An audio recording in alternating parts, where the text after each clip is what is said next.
The world is a scary place where danger lurks around every corner. These are the incredible true life stories of people who face their most desperate hour and live to tell about it. Tonight, a fighter jet crashes into a ball of flames. How can the pilot possibly survive? Plus, a police sharpshooter takes aim, bringing a tense standoff to a shocking conclusion. And a fisherman hooks a hungry shark. Now it's the shark's turn to bite back.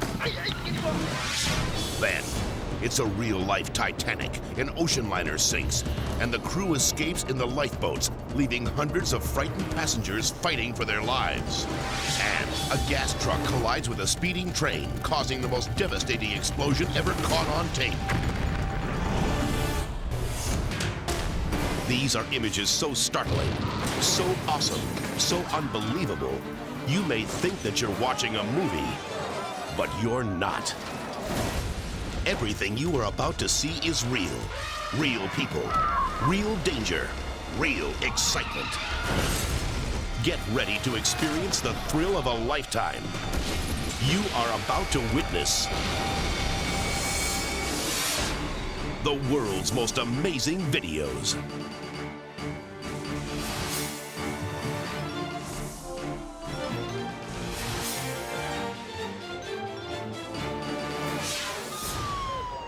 Manning, South Carolina.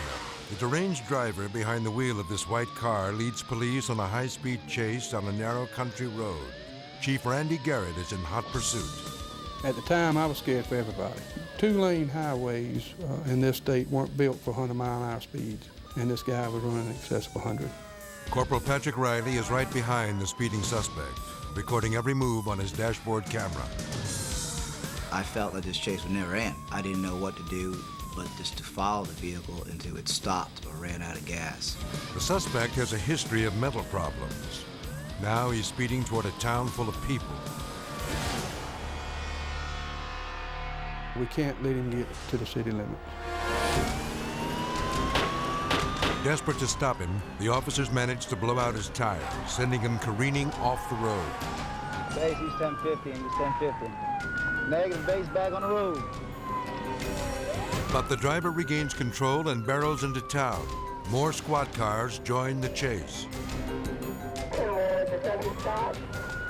Negative, 1010. With its tires badly damaged, the car limps into a gas station. It looks like the chase is over, but suddenly the suspect tries to escape. Chief Garrett makes a bold move to sideswipe the fleeing car. It rams into a fuel pump and catches fire. I thought anybody within 100 yards of the service station was in danger. We're basically sitting on a big nuclear bomb. I mean, we have had over 9 gas tanks. God only knows how many thousands of gallons of gas they hold. Garrett has to get the suspect out of the car before the fuel pump explodes. But the crazed man won't budge. A bad situation is about to get worse. Just a few feet away is a dance studio filled with children. Teacher Donna Prothrow recalls the frightening scene. And I screamed and told all the children just to run down the street and get as far away as possible. Then Donna has a terrifying realization. Camlyn Martin, one of her young students, has gone to the gas station to buy a soda. Now she's trapped inside. Fearing a massive explosion, Chief Garrett clears the area. Still in the vehicle, gas tanks on fire. Then he puts his own life at risk. And I had to get him off that pumps if I could.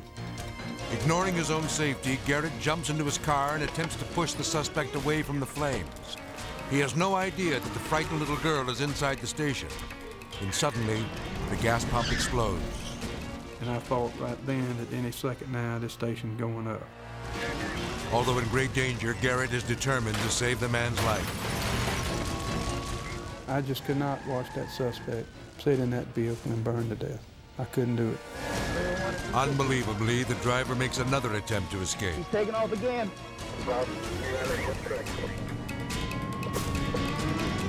Garrett cuts him off before he can get away. The police must get the man out before the gas station explodes. Watching from the station, Camlin will never forget the fiery nightmare. I saw the guy, the car that was all messed up, and I saw the pump, and there was flames coming up from it. It was just horrible. It scared me a lot.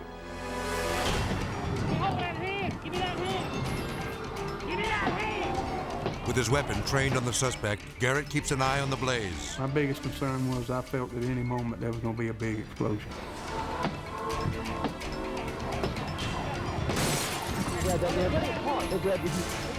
The driver makes one last attempt to flee.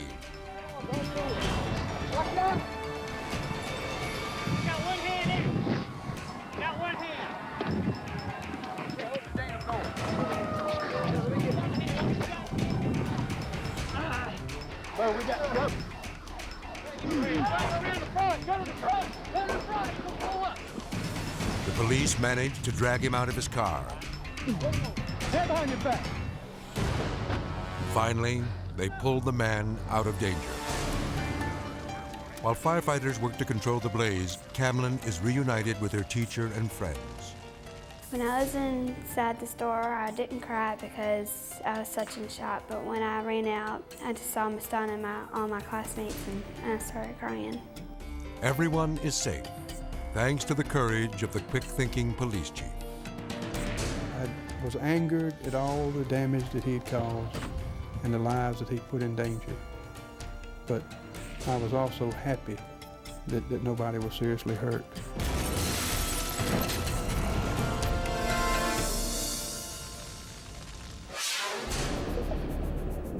Deep beneath the ocean, they rule with cunning and stealth. They are the ultimate terror of the seven seas.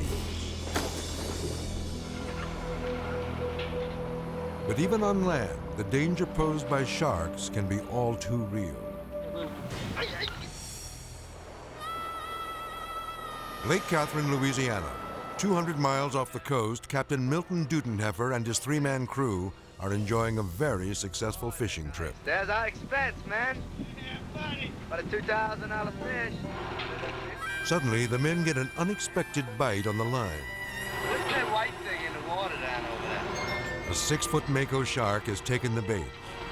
Like Jaws. Ooh, yeah. The crew hauls in their catch. Lifeless from the struggle, the once deadly predator now lies harmlessly on deck. Dead as they come, too, boy. The crewmen examine the razor-sharp teeth lining the jaws of the shark. That's a man-eater. This is your big... Deckhand Chip Salinger decides to reach in and remove the hook. Just a little bitty piece of skin down there. Oh, yeah, that's the hook. Look, he's got a little...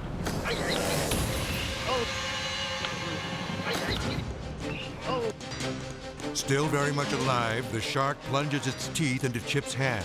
Come on, Father. Come on, Charlie. See that pry bar? Hurry up. The crewmen use a pry bar to try to break the shark's death grip. It was everything we could to get the shark's mouth open. With the pry bar, I mean, you could hear his teeth chipping because he was just not giving up. Pry him open. Finally, Chip is pulled free. Whoa. How bad is it? 1, 2, 3. The shark leaves 9 deep puncture wounds in Chip's hand, and he's losing blood fast. Jumping around. He started bleeding, I mean, just all over the deck. To make matters worse, they don't have a first aid kit so they can treat him. We put acetone on the wound because that's all we had, and we had duct tape. Chip did real good. He went right back to work not soon after. We was really lucky. Although he quickly recovers from his wounds, it will be a long time before Chip Salinger ever gets this close to a shark again. I thought that son of a bitch was dead.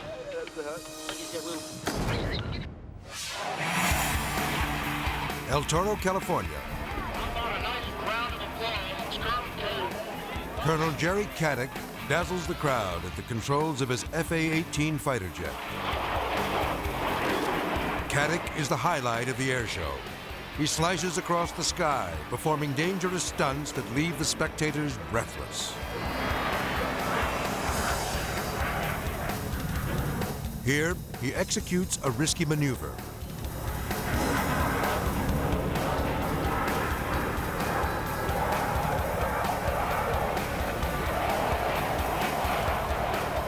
But suddenly, he loses control.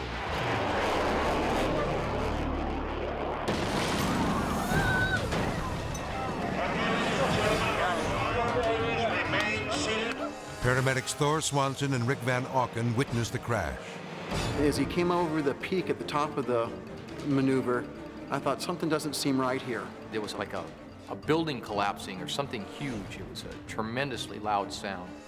Flying at over 300 miles per hour, the tail of the jet dips down and slams into the tarmac. Inside the plane, Caddick's body smashes against the cockpit at 75 times the force of gravity. I thought this guy is a dead man. This guy doesn't stand a snowball's chance. Onlookers gasp in horror at the tragic sight. Emergency crews rush to the scene. They spray the smoldering aircraft with foam to put out the flames. Now, Swanson and Van Auken face the grim task of removing the pilot from the cockpit. I truly didn't expect that we were going to pull a live pilot out of that airplane. He was unconscious, unresponsive, bleeding through the mouth and nose, and he was pretty well broken up. Caddick is virtually unrecognizable, but incredibly, he is alive. I broke my neck in 3 places. I broke 5 ribs on the left side, broke a left elbow and punched it through the skin. Exploded a vertebra in my lower back, and I collapsed 1 lung. It only takes a split second for Caddick to realize he's about to crash. He has no choice but to accept his fate. There's no room for emotion in the cockpit. It was basically cross my fingers, and you just got to be calm and do it. Today, Caddick has made almost a full recovery from his injuries. This seasoned pilot knows just how fortunate he is. I know that I was beyond extremely lucky. I was forced to stare the devil in the face at about 6 inches. Coming up, a helpless woman is attacked by a raging bull. Plus, a police sniper takes aim and shoots the gun out of a deranged suspect's hand. Then later, a young boy plunges into a rampaging flood when his rescue rope snaps in midair. And shocking footage smuggled in from behind the Iron Curtain, the Russian military's top-secret hazing ritual exposed. When the world's most amazing videos returns.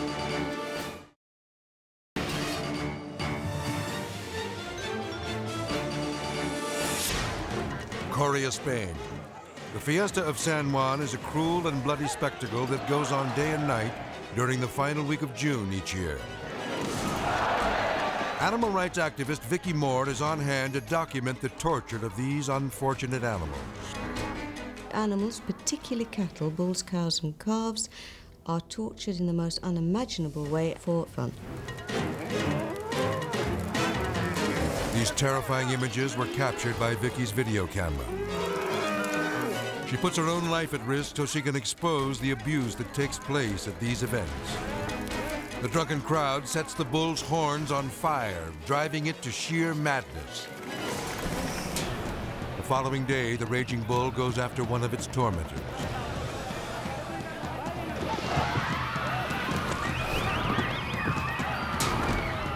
The bloodthirsty crowd cries out for more.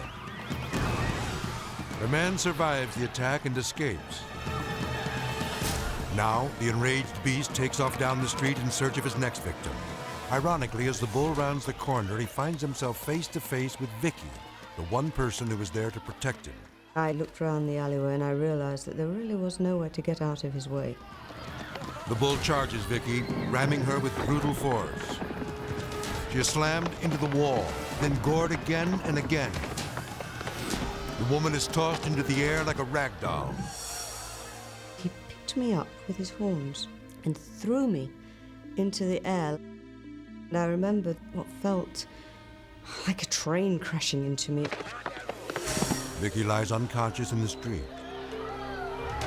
As the bull stands over her limp body, the crowd can only look on helplessly. They can't get close enough to save her.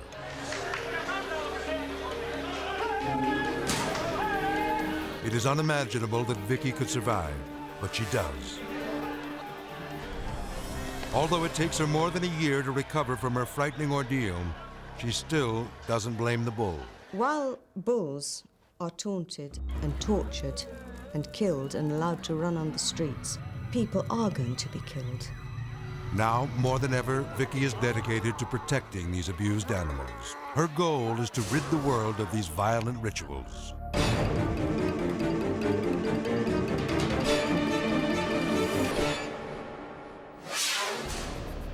Columbus, Ohio. Police are held at bay by a distraught man who's holding a gun to his head. Sitting on a lawn chair in the middle of the road, he makes two demands. He wanted an attorney to fill out his will, and he was going to kill himself. The only other demand that he had was he wanted to see his girlfriend. The troubled man wants his girlfriend to watch as he takes his own life. Police negotiators try to talk him out of it, but the man only grows more agitated. He was irate, irrational. He'd be waving the gun at us, and so it was very, very tense. The desperate man repeatedly places the gun beneath his chin. Police know they need to act quickly before he hurts himself or someone else. That's what was so hard about this situation. None of our other tools would work. He was just too far away for anything else to be deployed. And so our only option was to use a sniper shot. Police snipers are called to the scene. They take aim at the suspect's gun. Veteran sharpshooter Mike Plum zeroes in from a nearby hillside. I knew that once he sat down in the chair, that the opportunity was mine. And the way he held the gun, I knew that it would just pull it right out of his hand. When negotiations reach a standstill, 501 patrol, I've authorized officers to fire. The command is given.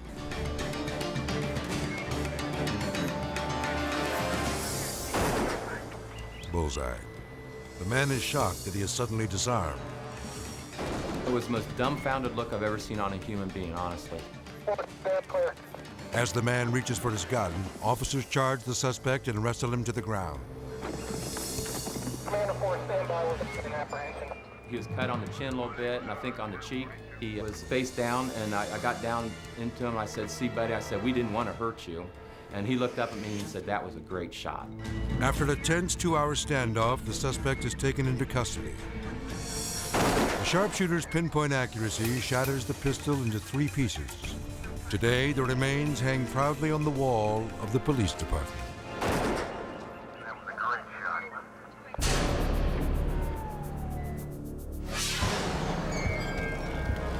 Redwood City, California. An arsonist terrorizes a residential neighborhood. There are no clues and no leads. Police are baffled. Until this chilling video is found with a plastic skull by the side of the road. Look at the fire. This is my domain, my hell. We knew it was arson, we knew it was a deliberate set, but we didn't know who did it. And the video opened up a new door for us. On the tape is the eerie voice of an unseen arsonist narrating his own hellish handiwork, presented as a demented tribute to his friend, Omar. Look at it, Omar. This is what I've been doing on a week's vacation. As the fire engulfs the home, the man's haunting whispers You see what I could do, ladies and gentlemen? are punctuated by sadistic outbursts of depraved laughter. The disturbed arsonist is delighted by the destruction he creates. Look at the flames. Listen to the coyotes yell. We were pretty sure that we were dealing with somebody who had a psychological problem. The fire department's trying to put it out. Determined to stop the maniac's deadly games, investigators televise the video, hoping that someone will recognize the burning house. Bill Otterly recognizes the home that is being destroyed by the arsonist's sick ritual. Then it turned up it's my house that's on the videotape. And then you heard the voice of this individual.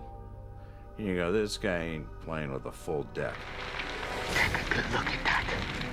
And you tell me that I did not set fire. Investigators are able to piece together various clues from the tape, which lead them to the home of a troubled man. There, they find this disturbing video, documenting newspaper clippings of 60 other unsolved arsons. The two videos provide investigators with all the evidence they need to arrest the deranged pyromaniac.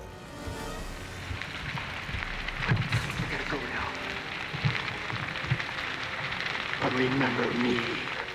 The suspect is sentenced to an inpatient treatment center for 2 years. And the fires stop. Good night, ladies and gentlemen. Your house is next. Next up, a movie stuntman faces real danger when he accidentally crashes his homemade plane. Plus, 400 passengers are trapped on a sinking ship, but help is 5 hours away. How will they survive? Then later, a fuel truck collides with a speeding train and explodes into a giant fireball. When the world's most amazing videos continues.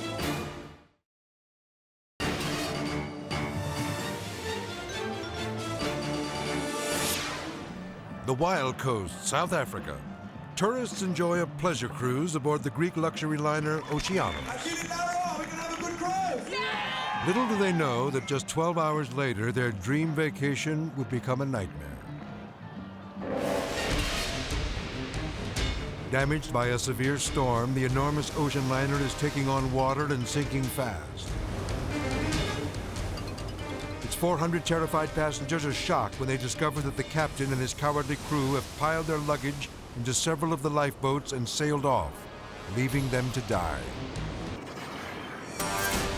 Cruise ship entertainer Julian Butler remembers the scene. The crew members were bringing down suitcases and bags and all their belongings. I questioned the staff captain, why are we not putting any passengers on this boat?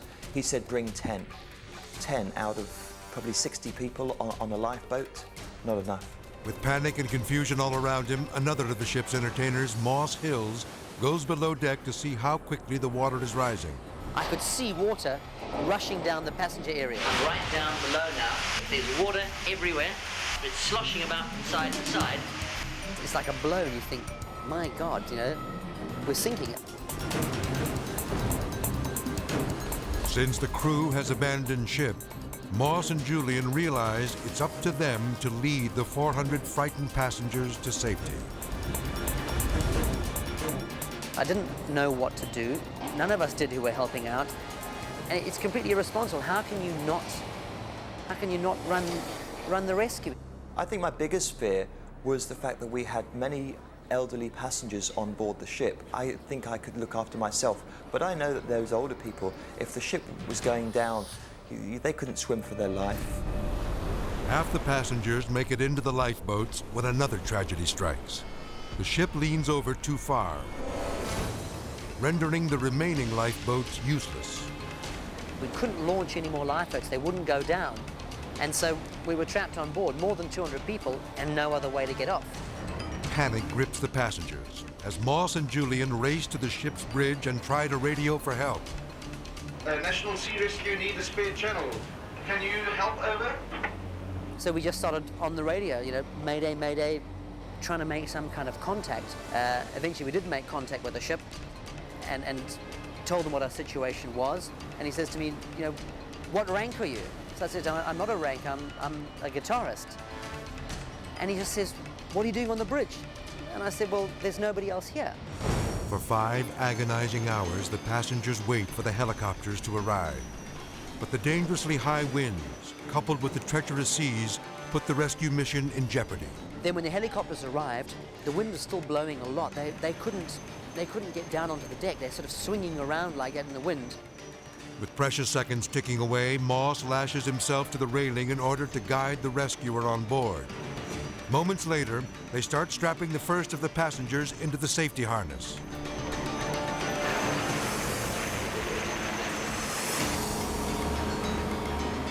It was quite difficult because as the ship's pitching and rolling, that cable is getting longer and shorter all the time. I got really scared and I thought, you know, while saving someone, I could be very well killing someone. 2 by 2, the passengers are hoisted to safety. With the ship minutes away from sinking, Moss sends the last terrified tourists up to the waiting helicopters. Finally, it's time for Moss and Julian to be rescued. We put the harness on together, made the signal. I'd done it for all the passengers, now I did it for us. And we got hoisted up, and it's an incredible feeling. Looking back, you're just getting lifted off to safety, and there's my ship, the Oceanus, just below us, on its side, nose going down, and just sinking before my very eyes. And one of the Navy people from the shore said to me, "Is everyone off?" And I just, yes, it's all over. And I just collapsed. Watching the Oceanus in its final moments, Julian is reminded of another tragedy at sea. And it was amazing to see that ship go down, straight down vertical, like the Titanic almost. It was sad to see everything going down, but we had our lives, and that's the most important. Back on shore, loved ones who were separated during the rescue are reunited. They owe their lives to the 2 brave men who stepped forward in their moment of crisis and became heroes. And if it wasn't for the TFC and entertainment staff, I don't know what would have happened. I'm just happy that we're alive. Amazingly, all of the passengers survived. No thanks to the captain who left them for dead. When I order abandon the ship, doesn't matter what time I live. Abandon is for everybody. If some people they like to stay, they can stay.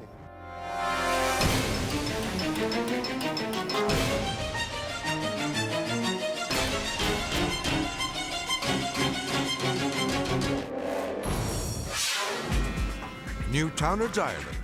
Onlookers are thrilled as 70-year-old Ken Wallace, a legendary stuntman in James Bond films, pilots his homemade gyroplane. He's already completed several routine maneuvers without incident. But when he attempts a difficult stunt, disaster strikes. His rear rotors stop spinning. Ken loses control and the plane slams into the ground.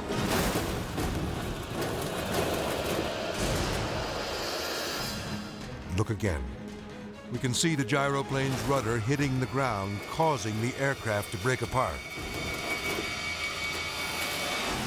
A panicked spectator rushes to the plane, fearing the worst.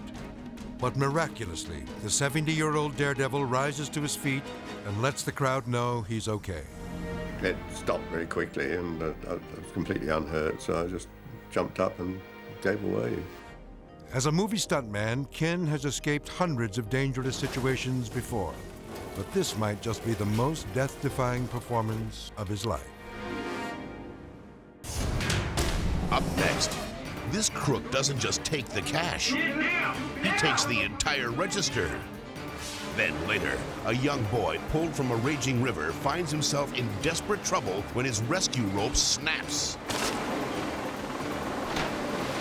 When the world's most amazing videos returns.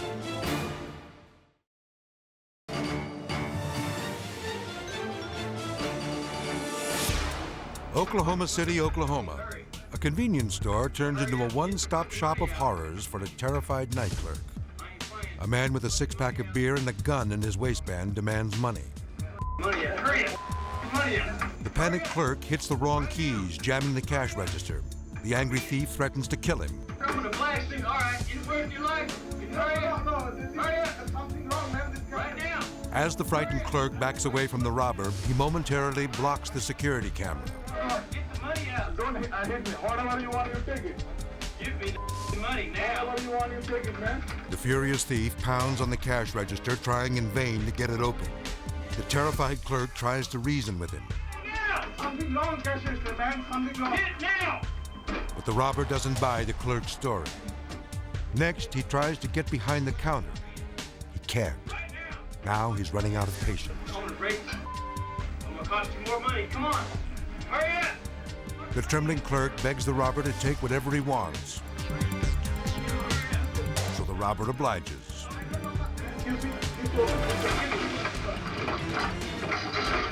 And grabs the entire cash register. Then the thief runs to the back of the store. He pulls a t-shirt off the rack and uses it to hide the register. Before he's even out the door, the clerk is on the phone with the police. Somebody take my gas register! Somebody take my gas register! Hello? Somebody take my gas register! But the bandit won't get to spend a dime of the stolen money. When police play this shocking tape on the local news, the crook's own father turns him in.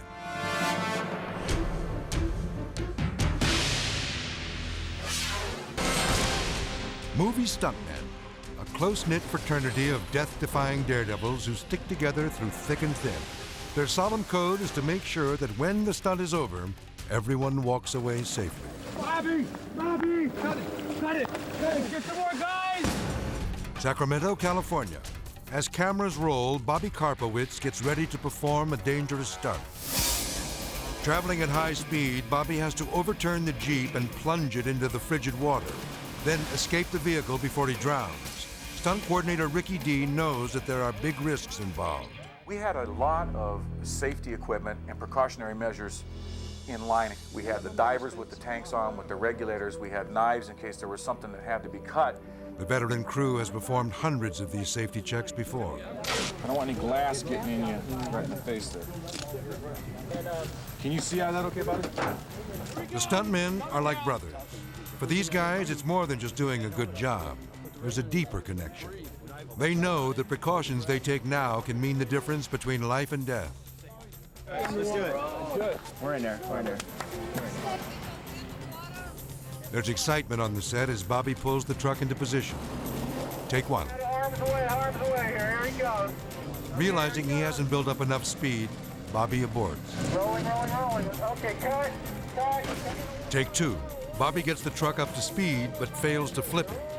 Frustration is building. We were having trouble getting the vehicle to turn over. The ground was wet. The vehicle wasn't going fast enough. And then we had to pull him back out for the third attempt. Feeling the conditions aren't right, the director considers shutting down. But Bobby convinces him to give it one more try. This is going to be the last take on this, and if we don't get it, we don't use it. We don't go.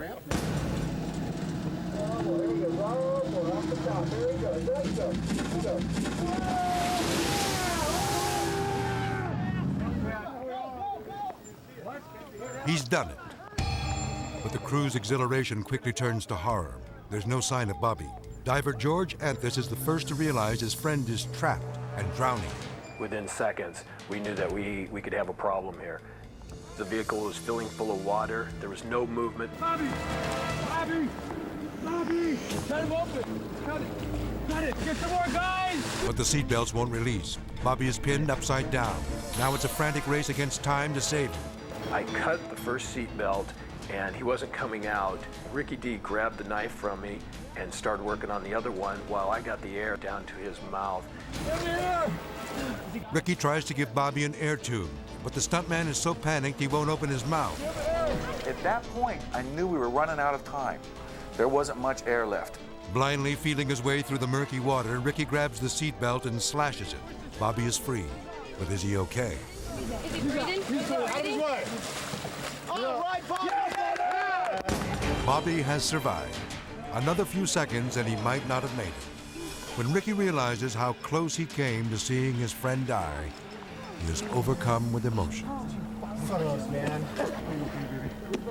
Oh my God. I truly felt that we had lost a stuntman, a good friend of mine, and it was a horrible feeling. Bobby!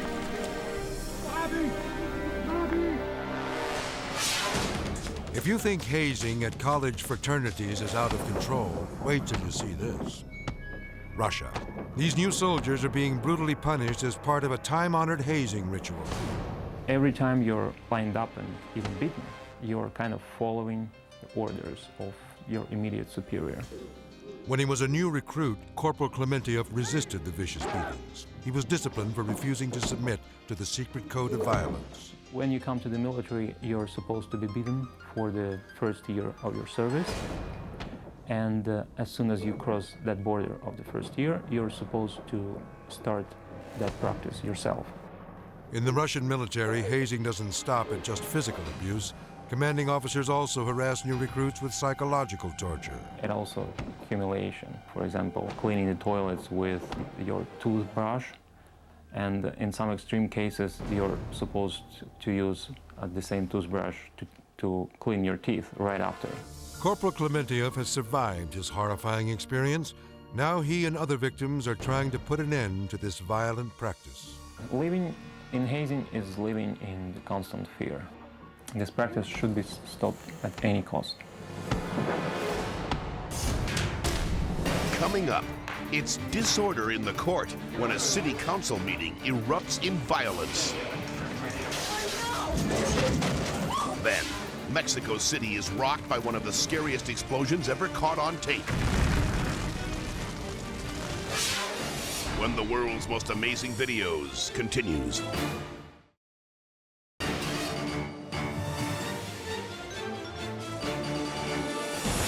Belo Horizonte, Brazil. A flash flood paralyzes this bustling metropolis. A severe tropical rainstorm has turned a major intersection into a raging river. The rising water traps frightened commuters in their cars and sends local residents running for their lives. A helicopter hovers over a young boy who is stranded and clinging desperately to his bicycle. Sergeant Ricardo Viola has been lowered on the rescue line. He hurries to tie the harness around the boy's waist, knowing that at any second they both could be swept away by the swift current. It was risky. I told him, we are going to take you out of here. The boy begs Sergeant Viola to save his bicycle. He agrees to give it a try. He secures both the child and his bike to the harness. But as the helicopter begins to lift them to safety, the boy panics. During the rise, I tried to calm him down because he was afraid. He was afraid of the height. Every second it moved further from the ground.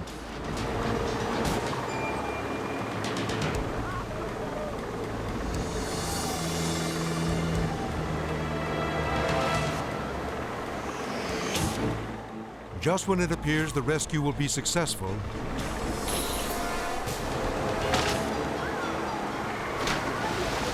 the cable snaps, sending Viola and the boy plummeting to the surging water below. I really thought I was going to die, and the only thing that I was conscious about at that moment was protecting the boy. Incredibly, they both survived the fall. Sergeant Viola swims against the current to deliver the boy and his bike safely to higher ground.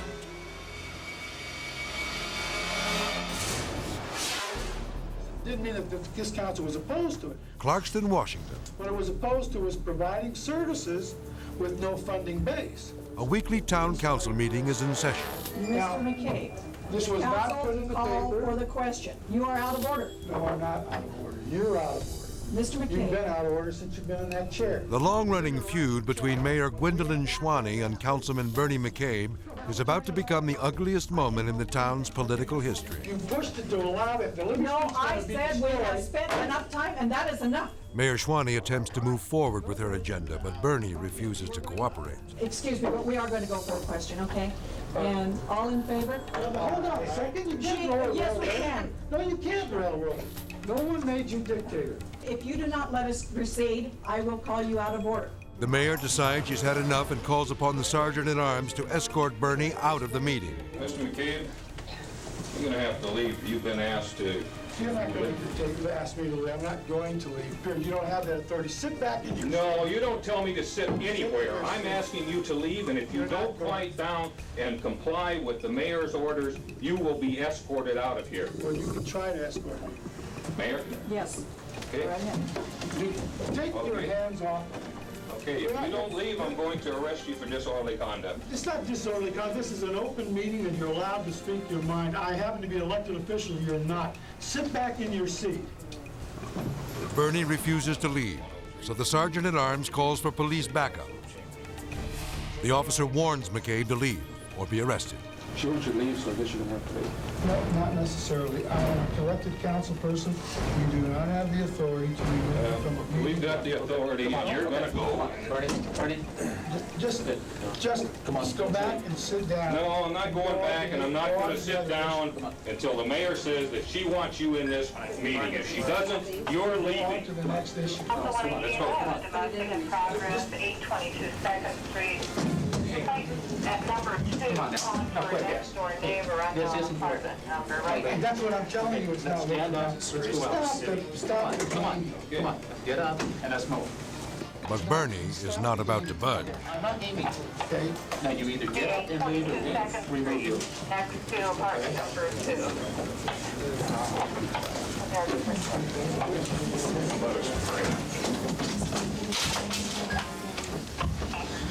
Leave or I'm going to spread it. The officer lets Bernie know loud and clear that he's about to be blasted with pepper spray. Just take your hands off. Come on. Right outside, you leave. No, you're going to leave right now. All right, at this time, you're under arrest for disorderly conduct. 118 request for backup at 822 2nd, Ballard.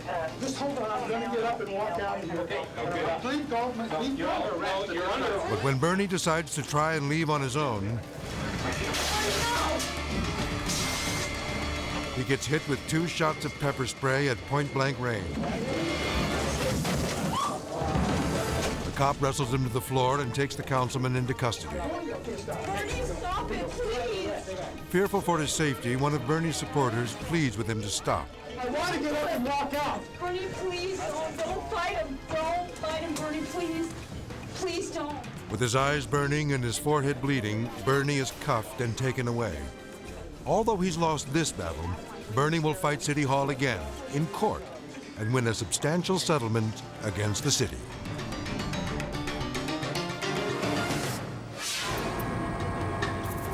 Mexico City, Mexico. A news helicopter circles the scene of a railroad crossing accident. The driver of a natural gas truck tried to outrun a train, but didn't make it. Incredibly, both the truck driver and engineer survived the crash and escaped. Now, others run for their lives. The pilot maneuvers his chopper to get a closer look.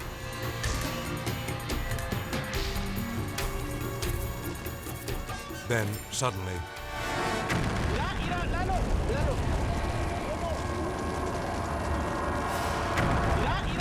an explosion blows 8,000 gallons of gas sky high. Fortunately, the pilot is able to steer his way clear of the blast.